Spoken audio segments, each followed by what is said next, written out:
Okay, abusia ba makwa basonko so edeba Ghana Politics Avenue so abusia yembonra yensemu acting chief justice BaffoeBonnie ne vet no eguso ye the whole latest update brem na sisi ano after say Paul BaffoeBonnie ne vet no ye de ba na wie no abusia sisi ano oba be implement 24-hour judicial court system. Next or they are prosecuting former NPP criminal appointees na ebusuana or they are retrieving omuluti or mine. And Paul BaffoeBonnie it is a nevet neguso kosono or chese or babe implement 24 hours judicial system na or they are prosecuting NPP criminals asisiano pressure war NPP criminals nso ya enye asam keto akra abusia yanse momremo yenko na yenko nkuti ensema ekos lawyer Martin Pebu edin sembi ababetudwa ede afa ho unsubscribe ya subscribe like na share ma afofron so ensa into me enkabi medamase moments, but we've been joined on Zoom by one of our guests, legal practitioner, private legal practitioner, well-respected lawyer responsible for some of the major landmark decisions in our courts. Lawyer Martin Pebu has just joined us. Good morning, sir. Yeah, morning. It's great to have you joining us all the way from the United States, I believe. What time is it there? It's about 2 here. 2 a.m. 5 minutes past 2. Yeah. Wow. Well, we're grateful that you woke up at 2 a.m. to join us to enrich this morning's conversation. Let's just get straight to it. I mean, yesterday, I'm sure you watched all of it or some of the vetting of the acting Chief Justice. The Chief Justice nominee, Justice BaffoeBonnie. The minority staged a walkout, and they, among other things, say that they left because some constitutional breaches have been occasioned by going ahead to vet this Chief Justice. What's your assessment of that statement, and do you agree with their legal basis for walking out? Not really. I don't think as you're saying, do I agree with the basis? Yes, I don't agree at all because I think following what happened, they should have, continued, because if they had continued in the workings or in the work the appointment committee was scheduled to do, they would have enriched the, let me call it a debate, because their questions would have brought diversity. Their questions would have explored other angles. Their questions would have brought more out of the Chief Justice, you said. So to say, because they were not allowed to say Tokonu was removed unfairly and the rest, they would not participate. For now, I don't think that's enough. Because I like, you see, there was a statement Mahama made, majority leader. He said, look, they are allowed after this appointment committee sitting or after this vetting to go out there and hold a press conference and say all the things that they wanted to say. Saying that Tokonu's removal is unfair, is illegal, is a travesty of justice. Those things they wanted to say. They're just saying that don't say them right here as part of the vetting process, because when you do, they infringe certain parts of the standing orders, but you are free to go and organize a press conference. And the what do you call it? The minority had organized a number of press conferences where they had made these statements. So their point has been well made. So I stand to be corrected, but I'm still struggling to see what extra points it would have made that they would use the vetting committee sitting or use the vetting itself as another opportunity to repeat all of those. If it were that, there is no other opportunity to say those things, or even before the vetting, they had never had a chance to say those things, then you would understand why they would want to say those things at the vetting. It's like, this is my first and last opportunity. If it were the first and last opportunity, then I would understand. But this is not the case. They've made their points several times. They've had a number of press conferences. Come on. They've even had demonstrations, right? Yes, there was even a demonstration. All those things, right? So I think they should have stayed. They should have stayed because, yeah. Okay, they should have stayed. Do you think that, well, are there any implications of this walkout on the independence of the judiciary? Because one of the comments that was made is the fact that this vetting that took place, the way it took place without the presence of the minority side has implications on the independence of the judiciary. Do you agree? Let me see. On the face of it, it's difficult to see how that... Okay, so, well, this is what you say. There may be something in terms of the optics, yes. So it's just the optics, but not substantially. So that's procedural. In terms of procedure, it means that the Chief Justice comes into office with the tag that, well, the minority didn't support his appointment. Yes, so that's it. So it's only in terms of optics. Like if you read History is Written Tomorrow, they say, oh, the minority walked out because they thought the situation was so bad. That's it. But in terms of the substantive performance of his office, no, not that I can think of now. So what the Chief Justice has to do is that it means that this serves as an impetus for him to perform far better than he himself has even thought about, or committed himself to do. Because you see, it's like you have to do so well that the opponents will be ashamed. Yeah, I'm going to perform so well to shame you. You know, like if you want to see the real meaning of what I'm saying, if you brought it into tree, then you see what I'm trying to say. Mayor, I'm a ferry. You know, I will do it so well that you'll be ashamed. Mayor, I'm a ferry, or other forms of putting it. So yes, in terms of the optics, yes, it doesn't look good at all, because usually when the office holder gets a bipartisan approval, it helps our democracy. It makes our democracy looks good, because then it doesn't make the candidate look so partisan, so to speak. So that I remember when it came to Tokono like this, yeah, they had to go out and talk to NDC people. They even had to go and see JM, so that President Mahama at the time had to also tell them to go ahead, that's tell the parliamentarians to support Justice Tokono's nomination, etc. So at the end of the day, yes, on record it will show that NDC agreed. Okay, they supported her nomination and appointment, right? So if BaffoeBonnie had it, it would look good for the optics and psychologically. But as I've said, procedure is not the end of life. No, it's not the end. Let's go to the substance. So that's where you see, they will say substance over form. Yeah, so the form doesn't look good, but thankfully, BaffoeBonnie has the opportunity to perform so well in the substance that it can overshadow the form. Yes, because, you know, okay, so when NDC supported Tokonu's appointment, how many, two and a half years down the line or so, yeah, now it's been withdrawn, she's been thrown out. So you see that the fact that you are even supported in coming to office is not, or it's no guarantee of anything. Yes, so let's focus on the substance. So BaffoeBonnie, I'm sure, will be focusing on the substance and knowing that he has to perform so well that the minority will regret for not supporting his nomination and appointment.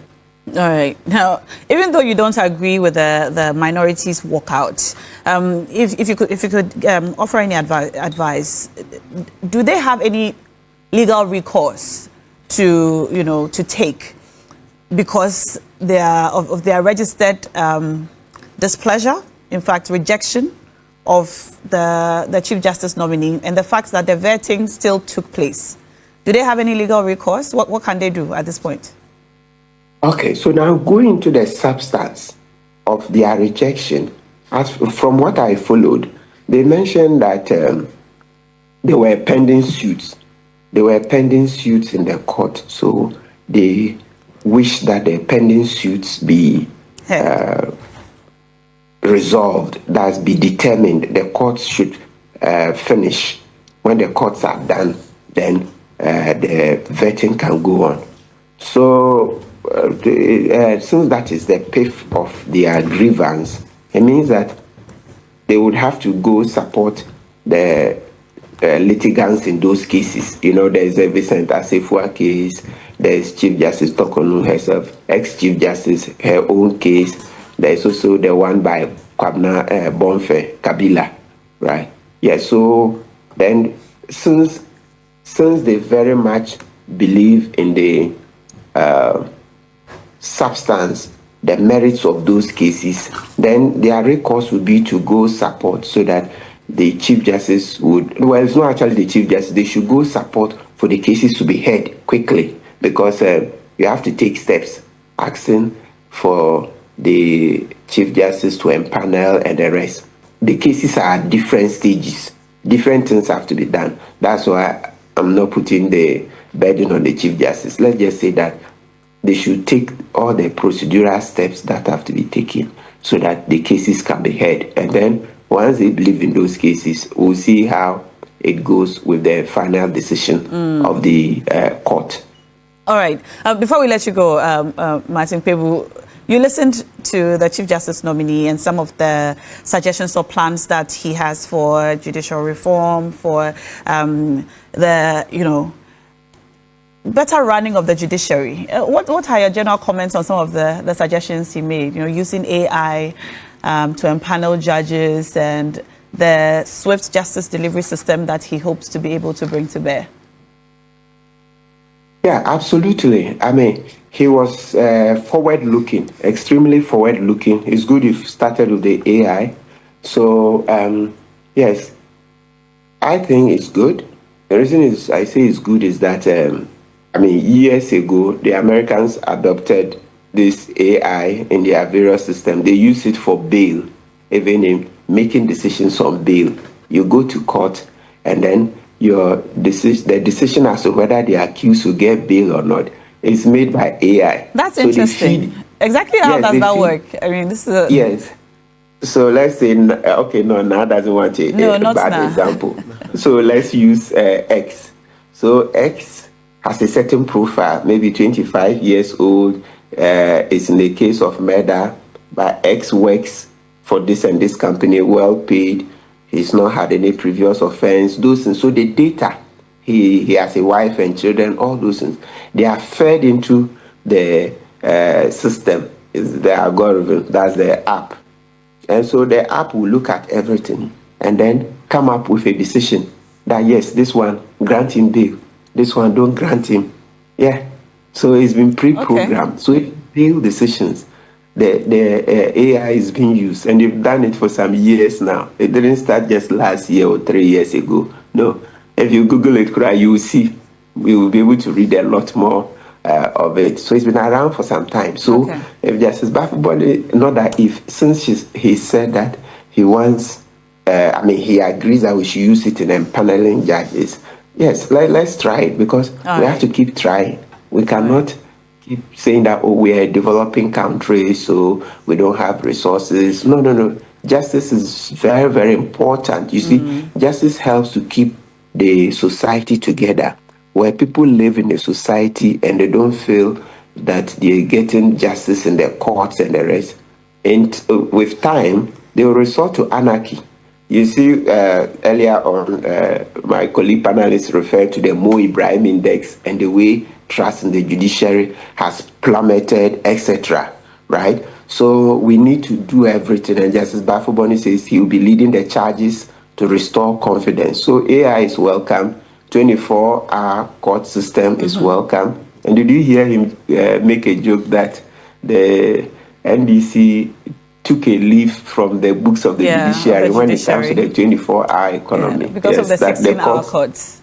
And all that. So I mean, it's exciting. It's exciting because he has 1 year to go. I'm sure he will be doing everything to make an impact. Yes, and we should support him. Okay. And as part of that, if I may, I still have about 10 minutes, unless, no, actually Yeah. 20 or 30. So if you want to go so and come. if you can stay with us, then we'll come back to you. I thought you had to go. That's why we stayed. Yes, but we've made changes. All right, so we'll come back to you. But we've been joined in the studio by Dr. Josiah Koba, former lecturer with Gimba, private legal practitioner, one of our very esteemed panelists on our Tuesday edition of Big Issues. Good morning, sir. Good morning. Great to have you as always.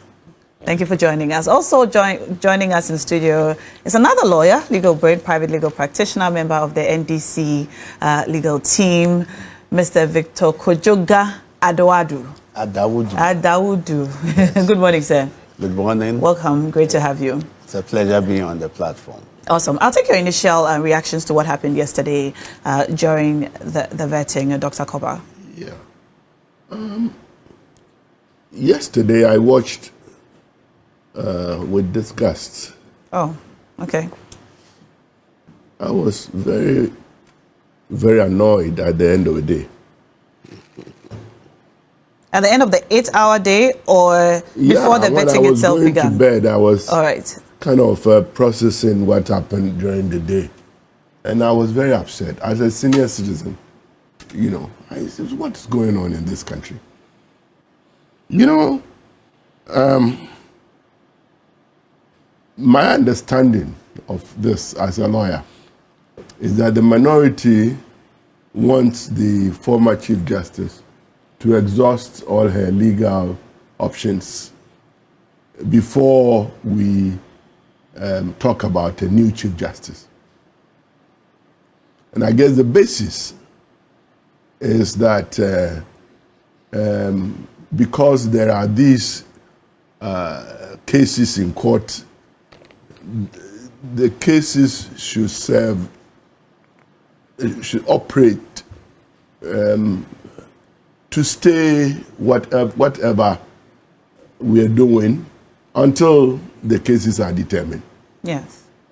But, listen, I think it is settled law. I think my learned friend here would, you know, it's settled law in our jurisdiction that a case in court, an application for injunction or the filing of a writ in our jurisdiction does not operate to stop a constitutional body from performing its functions. That is settled law. And so, when I see lawyers who happen to be MPs ignoring what is settled law, I think there's a motive that we need to ascertain. I wasn't happy at all yesterday. I wasn't happy at all yesterday.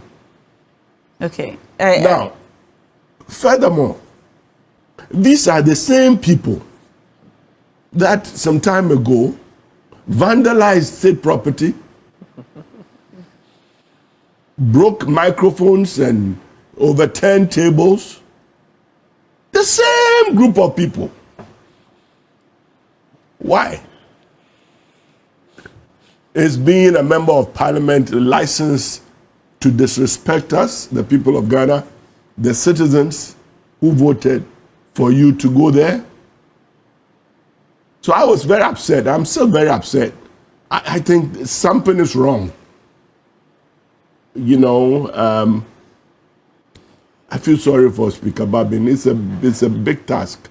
I just can't imagine that this happened yesterday. What is it that the minority leader wanted to say that he hasn't said already?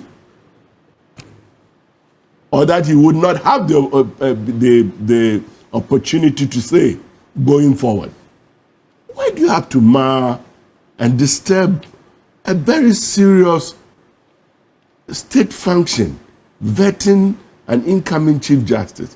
You just messed it up. Why?